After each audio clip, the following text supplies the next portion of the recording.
ده ياش البطل بتاع فيلمنا، اما دي فبتكون مايا. وفيلمنا بيبدأ وياش بيقع من بيته منحدر عالي، لكن بينقذ نفسه في اللحظة الأخيرة، وبيكون مصاب ومضروب بالرصاص وبيحاول يقاوم علشان ما يموتش، وبيفضل يتسلق المكان لحد ما بيقدر يطلع، ووقتها بيفقد الوعي بتاعه، وبعدها أصحابه بيوصلوا له وعايزين ينقذوه وبيودوه المستشفى علشان يتعالج ويفضل عايش، وهناك بيحاولوا يخرجوا رصاصة منه، وهو بيفضل يفتكر في ذكرياته مع مايا. وساعتها بنرجع للماضي وبنلاقيها بنت محبة للحياة ودايما بتساعد الناس، وبنعرف إنها شغالة مدربة رقص. وفي الوقت ده بنلاقي ياش بيقابل ناس ومعاه 40 كيلو مخدرات وبيقرر يبيعهم، لكن بيعملوا له كمين وعايزين يسيطروا عليه، وساعتها بيفضل يضرب فيهم واحد واحد ومحدش بيكون قادر يقف قدامه، وبيندمهم علشان فكروا يتحدوه. ووقتها مايا بتشوفه وبتكون خايفة منه، وهو بيعجب جدا بيها ومش قادر يشيل عينه من عليها. وتاني يوم بيروح المول علشان يقابل تاجر، لكن بيتفاجئ بمايا موجودة قدامه، وبتركب معاه الاسانسير وكالعادة خايفة ومتوترة جدا. ولما بتمشي بيشوف خلخال واقع على الارض وبيروح يرجعه لها وفاكره يخصها، لكن بتقوله مش بتاعي، وساعتها بتسيبه وتمشي.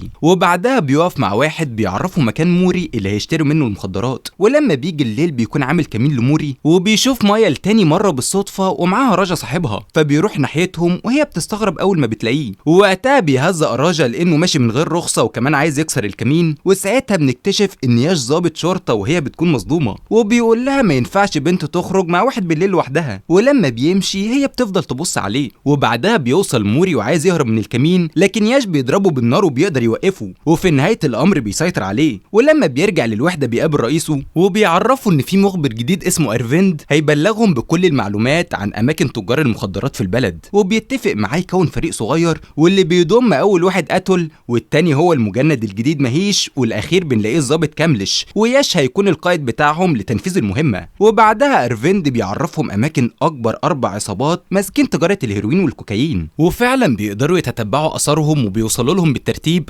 وبيقتحموا كل الاوقار والاماكن بتاعتهم، وبعد مطاردات طويلة بيسيطروا عليهم، وبتنجح خطتهم في القضاء على تجار المخدرات في البلد. وتاني يوم ياش بيقابل مايا بالصدفة وبتحاول تتأسف له وبتطلب منه يسامحها علشان كانت فاكراه مجرم، وهو بيقبل اعتذارها وبيبداوا صفحة جديدة مع بعض، وبعدها بيسيبها ويمشي. ولما بنروح لأتول بنلاقيه مستغرب ان المخبر ارفيند عارف كل المعلومات عن موزعين ومهربين الهيروين، وبيقول يمكن ساعدنا علشان ينتقم لابنه اللي مات، لكن بنكتشف انه شغال مع تاجر مخدرات اسمه ريدي، وكان بينفذ كل تعليماته علشان يتخلص من منافسينه في السوق. وبعدها ريدي بيكلم اخوه فيشنو وبيعرفه ان الخطه اتنفذت زي ما هو رسمها بالظبط، ووقتها بنلاقي فيشنو مخطوف وفي ناس عايزين يموتوه، فبيفضل يضرب فيهم وبيخلص عليهم واحد واحد ومحدش بيكون قادر عليه، وفي نهايه الامر بينقذ حياته من ايديهم. وتاني يوم مايا بتكلم ياش وبتطلب تشوفه لحاجه مهمه جدا، واول ما بيوصل لها بيعرف ان في شباب بيتحرشوا بصاحبتها، فبيركبهم عربيته وبيروح معاهم للمكان اللي عايشه فيه، وهناك بيخليها تمشي وتعدي من قدامهم، وهم بيوقفوها وبيحاولوا يهددوها هيشوهوا وشها بميه نار، واول ما بيرموها بتيجي في ياش وبنكتشف انها ميه عاديه، وساعتها بيضرب فيهم وبيرفع على واحد السلاح، ووقتها المسدس بيطلع فاضي، وبيقول له ما تخافش كنت بهزر معاك. وتاني يوم بيقابل مايا بالصدفه في الشارع وبتعرض عليه يشربوا قهوه مع بعض، لكن بيرفض علشان عنده قضيه مهمه النهارده. ولما بتعدي الشارع بتفضل تبص ناحيته، وللاسف بتعمل حادثه وبتخبطها العربيه، وبياخدها وبيكون في الطريق للمستشفى وخايف جدا وعمال بيعيط عليها، وبيفضل جنبها وملازمها ورافض انه يبعد او يسيبها لحد ما بتفوق وبيعرف انها بخير وحصل لها كسر في رجلها. ومع الايام بيزورها في البيت وبيقربوا جدا من بعض وبيكونوا اصدقاء. ولما بيجي الليل فيشنو بيكون موجود على قارب وبيرجع الهند، وبيقابل اخوه ريدي بعد غياب طويل، وبيقول لهم دلوقتي مفيش منافسين لينا في تجاره المخدرات، وبيقرر يموت ارفيند لانه بقى كارت محروق للشرطه. وبعد مرور شهر مايا بتخف وبتعرض على ياش يسافر معاها علشان تزور اختها، وفعلا بيوافق وبيكونوا في الطريق للقريه، والعلاقه بينهم بدات تتطور وكل واحد بيكون معجب بالتاني جدا. ولما بيوصلوا هناك بتقرر تتكلم معاه وبتقول له انا شفتك وانت بتوديني المستشفى وبتعيط علشاني، وفي سر عايز اعترف لك بيه، وهي انها بتحبه وعايزه تكمل حياتها معاه، لكن بيرفض وبيقول لها ما ينفعش نرتبط ببعض ولازم نفضل اصحاب وعاملين حدود ما بيننا. وساعتها بتتحرج جدا وبتقول له مش عايزاك تحبني بتحبني انا كنت بعترف لك بشعور جوايا. ولما بيرجع بنلاقيه عمال بيجري لوحده وبيفتكر في كل ذكرياته معاها وزعلان علشان ما قدرش يقول لها ان هو كمان بيحبها. فبيقرر تاني يوم يقابلها ويتكلم معاها وبيقول لها انا ضابط شرطه وحياتي دايما في خطر وممكن ما اكونش الزوج اللي انت تتمنيه وتندمي علشان ارتبطتي بيا، لكن بتقول له انا عايز افضل معاك تحت اي ظروف لانك الوحيد اللي هكون سعيده وانا جنبه. فساعتها بيتشجع وبيقول لها بحبك وبيعرض عليها الجواز، وهي بتكون مصدومه وفرحانه جدا وبتحضنه وما بتكونش قادره تصدق نفسها. ومن ناحيه تانية فيشنو بيقول انه قتل ارفيند علشان ممكن يبيعهم للشرطه، ودلوقتي بعد ما خلص على كل منافسيه لازم يموت الاربع ضباط اللي نفذوا المهمه، وفعلا بيجمع كل المعلومات عنهم لانهم بيمثلوا خطر عليهم في المستقبل. لكن الوحيد اللي بيكون ملهوش نقطه ضعف هو ياش لانه عايش لوحده في الدنيا. وفي نفس الوقت ياش بيحدد ميعاد الفرح مع اهل مايا وبيحكي لصاحبه اتول ان وجود مايا في حياته هيخليه انسان ضعيف. وبعدها فيشنو بيبدا تجارته وهيشتغلوا في نوع جديد اسمه كتامين، وعلشان محدش من الشرطه يمسكهم بيقرروا يدخلوا المخدرات الهند وبيحطوها جوه العفش والاساس وتتحمل على مراكب لمومباي. ومن ناحيه تانية ياش بيحقق في النوع الجديد اللي دخل السوق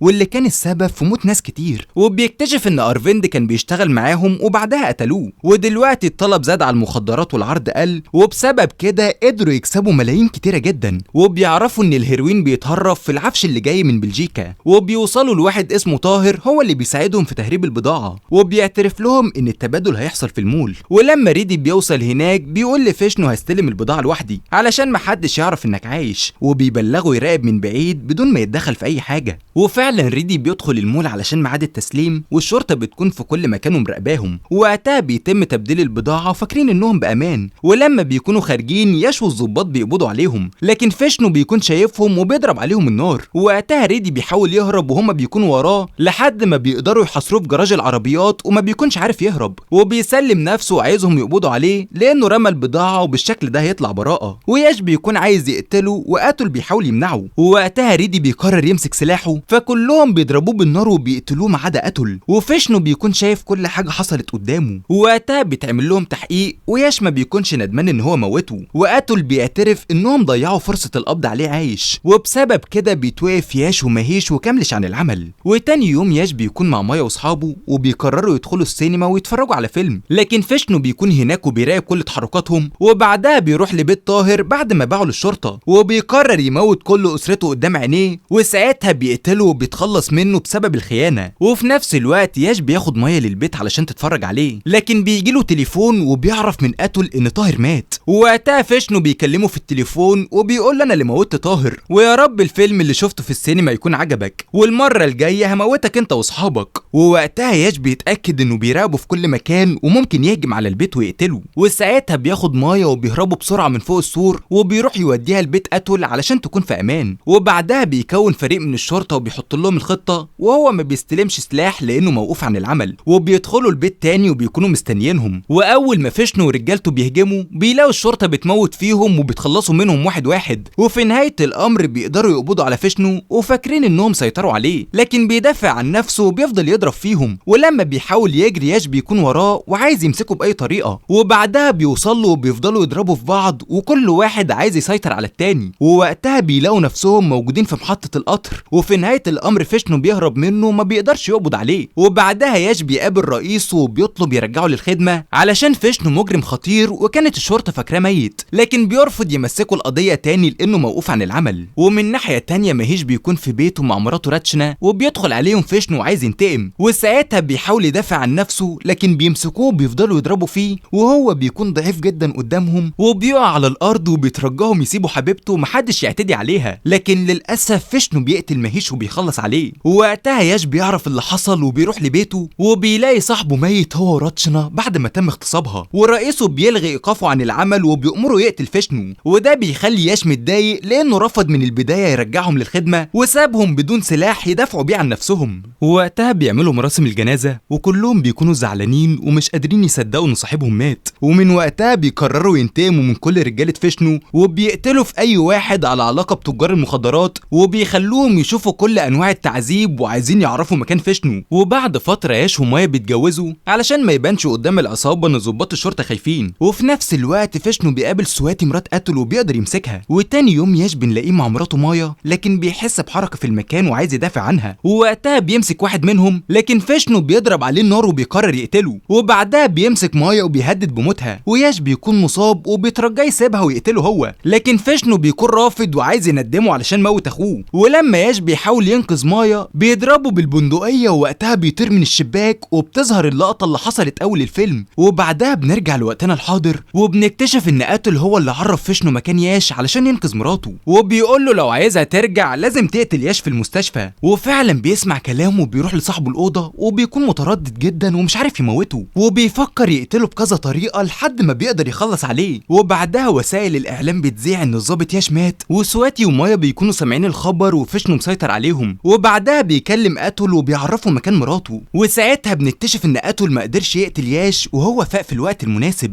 وبعدها بيحطوا خطة مع بعضهم علشان ينتقموا وينقذوا سواتي، وياش بيخلي الممرضة تديله مسكنات كتيرة جدا تساعده لتنفيذ مهمته. وفعلا بياخدوا العربيات وبيروحوا للمكان وعايزين يقبضوا عليه، واول ما بيوصلوا هناك بيلاقوه فاضي، لكن ياش بيكتشف ان سواتي مشنوقة وفيشنو قدر يموتها. وللاسف قاتل بيدخل وبيشوف مراته مقتولة، وبيفضل يعيط عليها ومش قادر يستوعب اللي بيحصل، ووقتها بيموت نفسه لانه السبب في كل المشاكل. وياش بيكون مصدوم ومش عارف يعمل حاجة. وبعدها فيشنو بيكلم قاتل، لكن كاملش هو اللي بيرد عليه، فبيقول له انت الوحيد اللي فاضل وكل اصحابك ماتوا، ولو عايز تنقذ مايا لازم تسلم نفسك ليا. وفعلا بيروح للمكان اللي متفق عليه وبيلاقيهم محاصرين وبيكونوا موجودين قدامه، وساعتها بيظهر ياش وبيقتل رجالته، وفيشنو بيتفاجئ انه لسه عايش. ووقتها بيفضلوا يضربوا نار على بعض لكن بيتصاب كاملش. ولما بيحاول فيشنو يهرب ياش بيكون وراه وعايز يلحقه، واول ما بيوصل للمكان بتاعه بيلاقيه ماسك مايا قدامه وبيضربها بالنار 3 رصاصات في بطنها وبيخلص عليها. وفي الوقت ده ياش بيمسكها قبل ما تقع، وساعتها بتيجي لحظة الوداع، وللأسف بتطلع في الروح وبتفقد الحياة قدام عينيه، وهو بيفضل يعيط عليها ومش قادر يصدق انها ماتت. وفيشنو بيروح له وبيحاول يقتله هو كمان، لكن وقتها بيدافع عن نفسه وبيفضل يضرب فيه وبيخليه يندم على كل حاجة عملها، وكل هدفه ينتقم ويرجع حق اصحابه. وفي نهاية الامر بيقتله وبيخلص عليه، وبالشكل ده بيموت فيشنو، وياش بينتقم لحبيبته مايا وبيفضل يصرخ بصوت عالي وبيكون زعلان. وبعدها بيرجع لحياته الطبيعية وبيودع صورة مايا قبل ما ينزل ويروح لشغله من تاني. ومن هنا بيخلص فيلمنا. لو عجبك الفيديو دوس لايك واعمل اشتراك للقناة وفعل زر الجرس، واستنونا في فيلم جديد.